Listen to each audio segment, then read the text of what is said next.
Merry Christmas and a Happy New Year. In this episode, let us take you on a journey through the City of Lights as Stephen tells tales of elves and Cockney orphans in what is quite possibly the funniest video on Earth.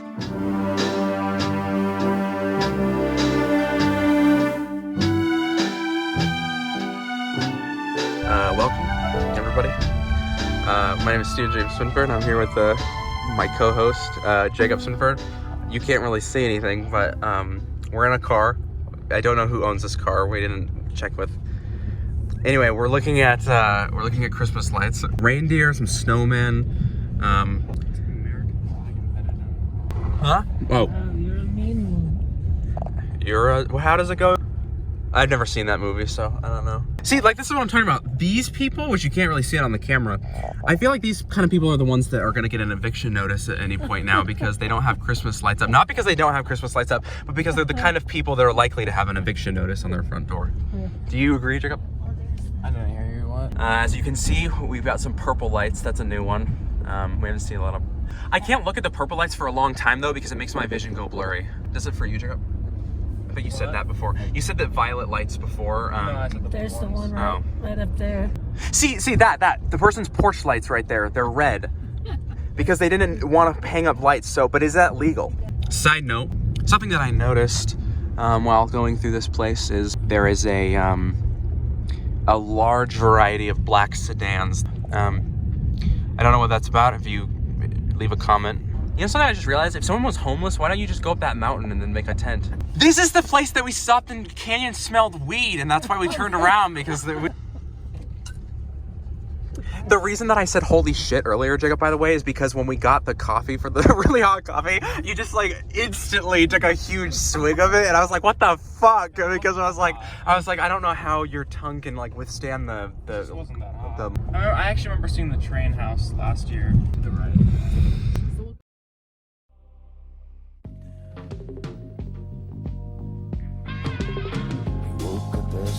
Oh, is it this the house that you danced with the Santa? Like I don't think they're gonna give a shit. Fucking car. Why do we always like? Oh my god, I thought the sun was... We always wrap back around. Yeah, this is. Oh, that scared the shit out of me. What the? Who the fuck is that? Merry Christmas! Oh, there's two Santas. Yeah, I was just about to say like, what the? Someone's a fraud. Let it snow. Yeah, this just literally just lights up the whole fucking car. Whoa, spread the cheer and parade lights around the town.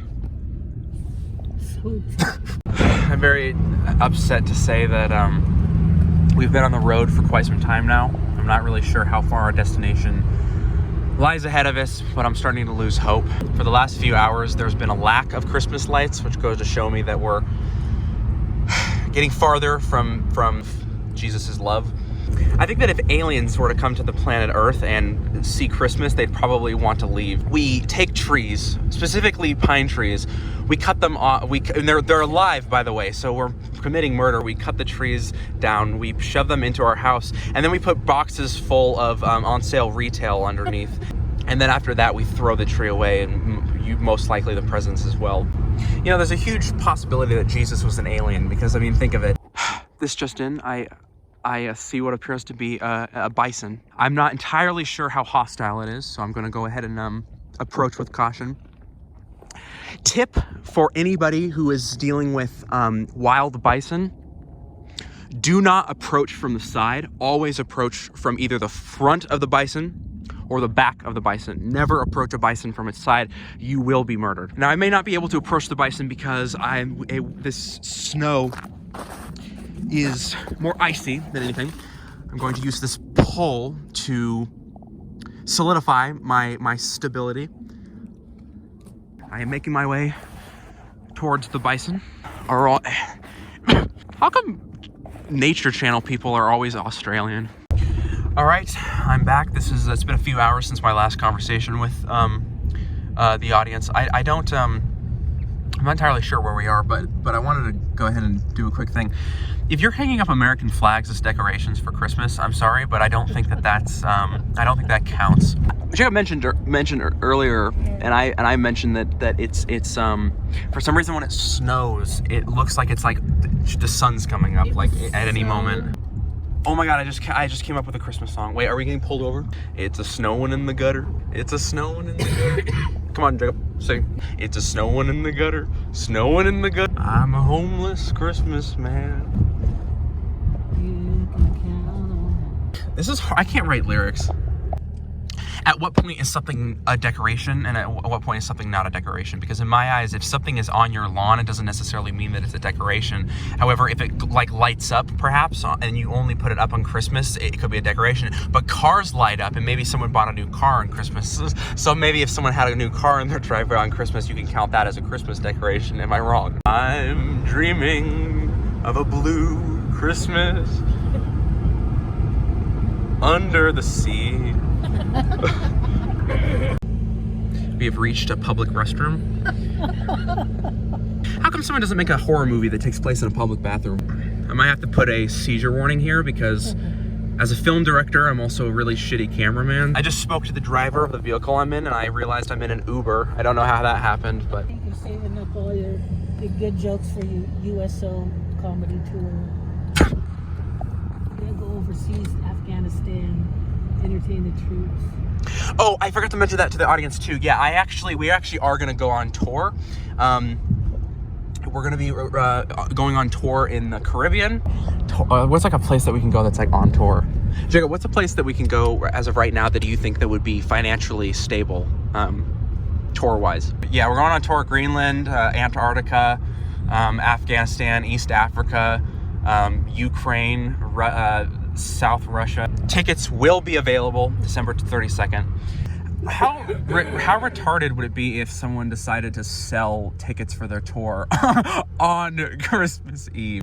Which we are actually going to be doing a virtual tour simultaneously with the real life. Oh, I thought that was another house, but it's orthopedics. The businesses are really stepping up. Parkway Athletic. Ooh. See, this is more of like this. That Parkway is more like a modern art type of Christmas decoration with the triangular, angular shapes that they make. I really do think that Christmas would benefit if people made more angular lights in front of their house. You know, triangles, trapezoids, octaloid. Good. Was that an aqueduct?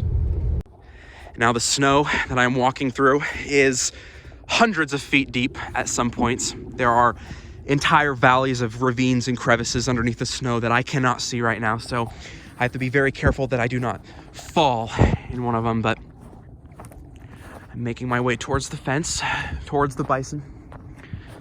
I gotta be careful. It's about 40 below. It's right there. That's the bison. This property spans for about a good 70 acres.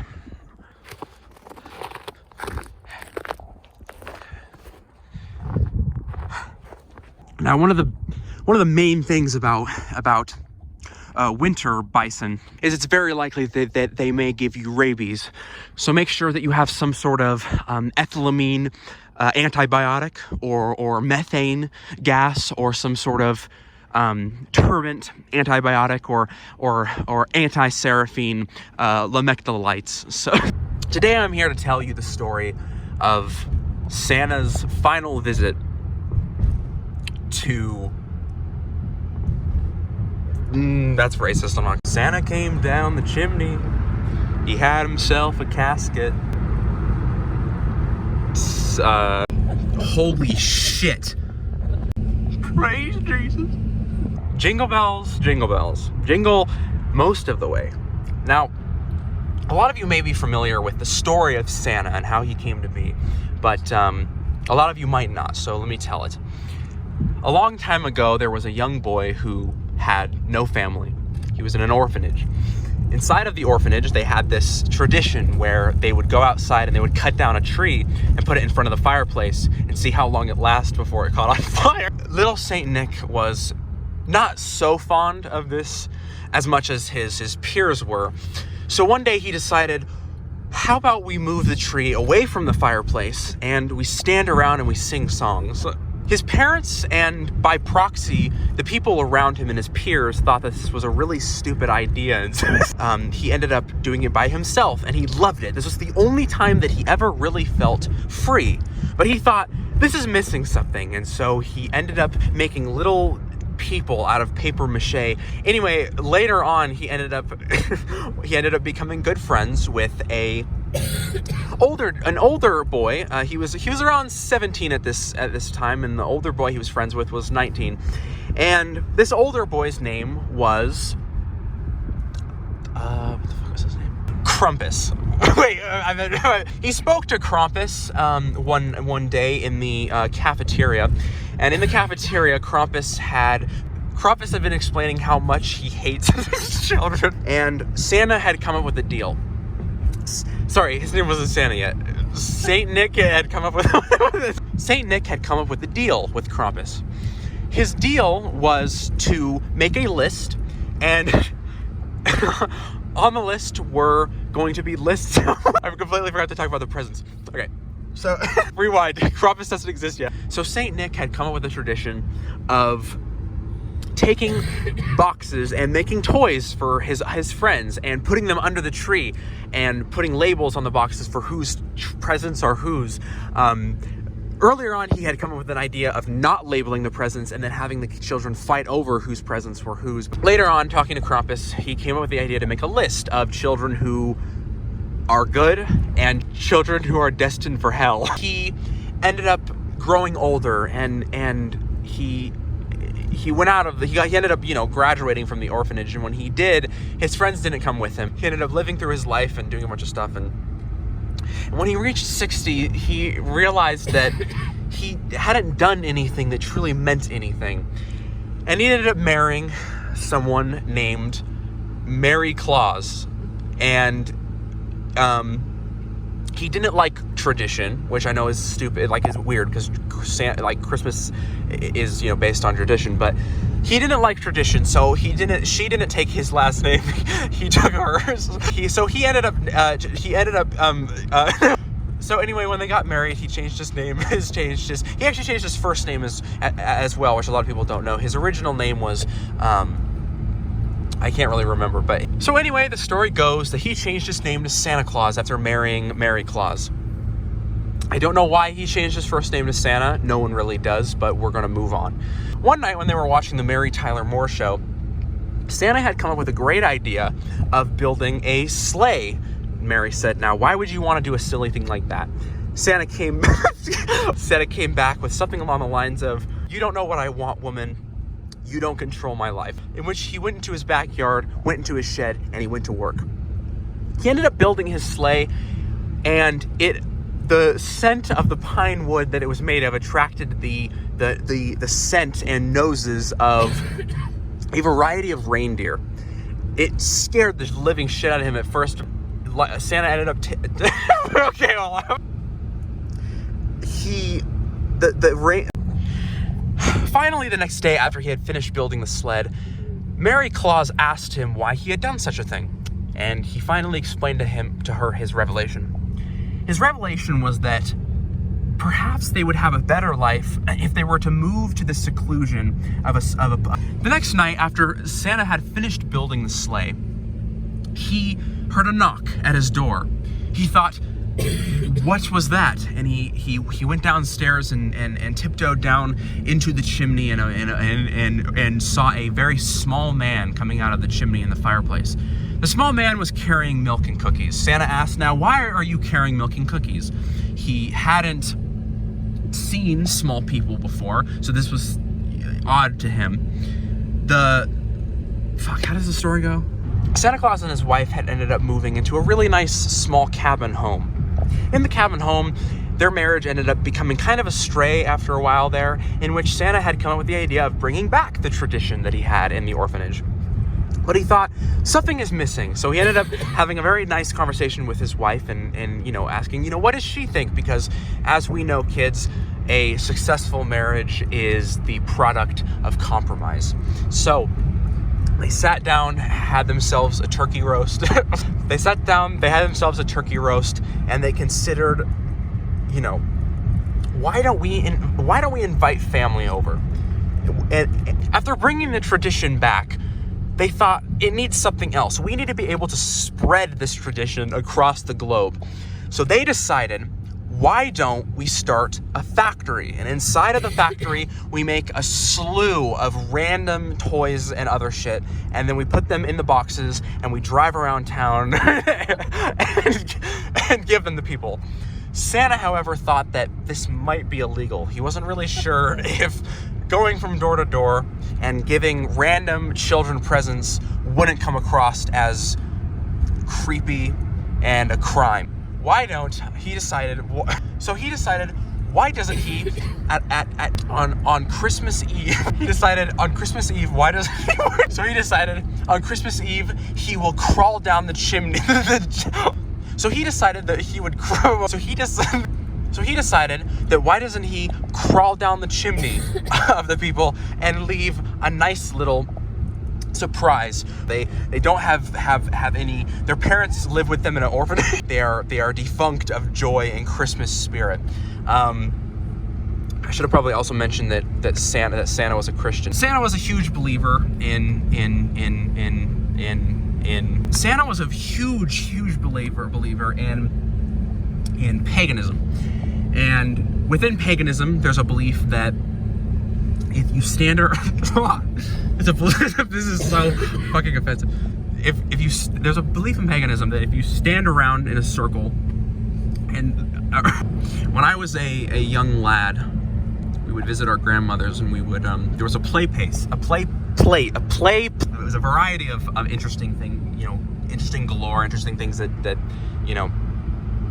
anyway, we'd go into the play pace, and there'd be kids there, be laughter and joy and whatever. So I remember there was this one day though, the restaurant had unfortunately gone into lockdown. So unfortunately the staff ended up locking down the play place with me and my brother inside of it, in which then me and my brother had to scrounge for survival in the following month.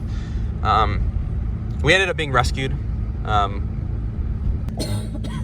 Happy holidays. I mean, you can't really decorate a warehouse, but I mean more like McDonald's and like, what the fuck is that? Oh, it's Canyon's headlight thing. I was like, why? I was like, what the?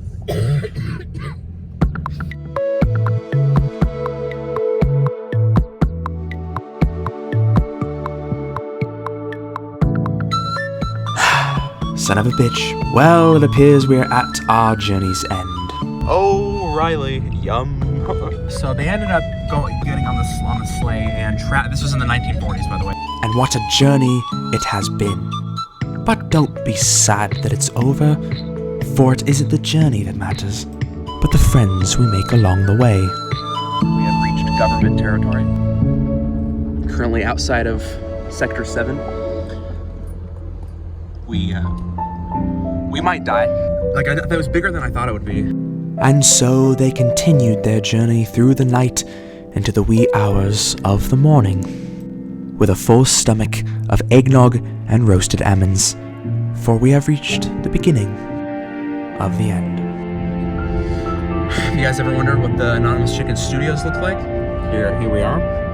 I own all of this. This is over 40 acres, because reindeer are much smaller than horses, but bigger than something like a house cat that may there's a front office. This is where we initiate any sort of legal action. A lot of people believe that his children took after the mantle. Now this hasn't ever been confirmed, but multiple sources tell me that over here you can see someone's Gary's vehicle shop. Santa sadly passed away in the year of 1967. This is where the incident of 78 happened. Oh, that's your break room? Uh-huh. Okay, makes sense why everyone is coming out eating and stuff over here. We have passed the CVS pharmacy. I believe we're coming upon Yin Chang's play Never mind, it's McDonald's. 7-Eleven got their Christmas colors on. Oh, they do? Ooh, yeah, it's festive. I apologize if some of the jokes that I'm making aren't to the level of intelligence that my audience, that me and my brother's audience deserves. I'm not really a comedian. I am a comedian. I'm just not a very good one. I usually am not in my. I mean, I'm in a car right now with people I don't know, so I'm not really in my element right now. Now, if I was anywhere else, let's say if I was on the couch and we were doing a gaming video for Anonymous Chicken, I think this would be much funnier. And this kind of brings up a question: does driving around and recording shit count as a gaming video? Because I mean, think of it.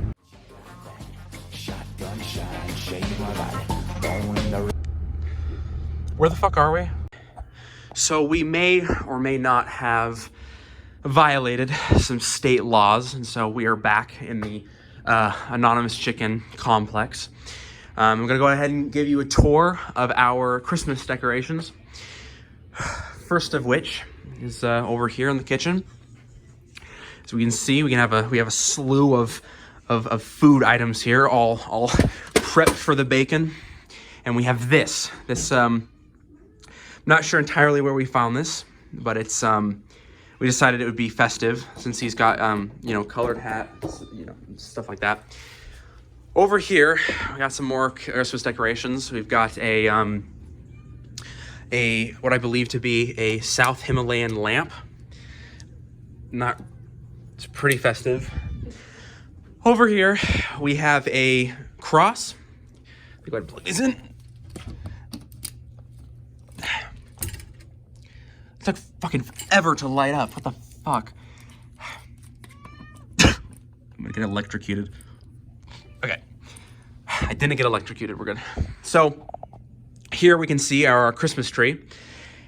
Sadly, due to, either the air pressure or the temperature, it is defunct of its leaves. So we still kept it up. We still kept it up. The leaves have not grown back. As you can see here, we've got a plethora of Christmas decorations, including some lights and what do you call these? Ornaments and Christmas ornaments of a variety of color. Over here, you can see our backup Christmas tree in case this one catches on fire. It's much smaller, much more kin to what you're usually used to when it comes to Christmas, but we've got some textured ornaments this time. When I spoke to the man that gave me this tree, he was insistent on giving me sparkly ornaments when I asked for textured ornaments like this. Now, I know there might be a certain appeal to this kind of ornament, but in my opinion, I think that textured ornaments, I don't know, they're nicer to look at and they're less insulting to the eyes. So I think this is probably my favorite tree that we have. Down here, we've got a Buddhist temple slab, somewhere around the 16th century. Found it in a museum, thought it looked cool, so I took it home. We got ourselves a candle, which doesn't really work very well. Got ourselves a gramophone in case we want to listen to, Jingle Bells or, any sort of Christmas music or, fucking Mariah Carey or Billy Noel, whatever. And, and we got a Picasso painting. It's not really Christmassy, but I thought that it kind of matched the color of the tree. We got the white here, and then we've got the white here, and last but definitely not least, we have a stocking. Now, we decided that it would be, appropriate if it's a joyous, festive year to all share a single stocking. And then we'll, finally, last but not least, we have our latest Christmas decorations, a crimson array of lights. They're Christmassy. I asked the man for blue lights, but he insisted on giving me red lights. The same man who gave me sparkly ornaments, rather than to sort of end this off, we're gonna go ahead and cook ourselves a Christmas roast. If I can find it. Fuck. I don't want to cook anything. So that's gonna end it for today's festive video, for today's, you know, Christmas spirit episode. So I'm gonna go ahead and just say bye and you know, play some Christmas music for anybody watching. So I hope you all have a happy holidays, a Merry Christmas, a Happy New Year, and good night, farewell, and to end it all off, here is some Christmas music for the holiday festiveness. I hope you all enjoyed. I hope you all had yourselves a nice Christmas day, a nice Christmas night, a nice Hanukkah, a nice Kwanzaa, a nice. This is gonna end it for this Christmas special, and you know, as they say, jingle bells, jingle all of the way. Merry Christmas, everyone.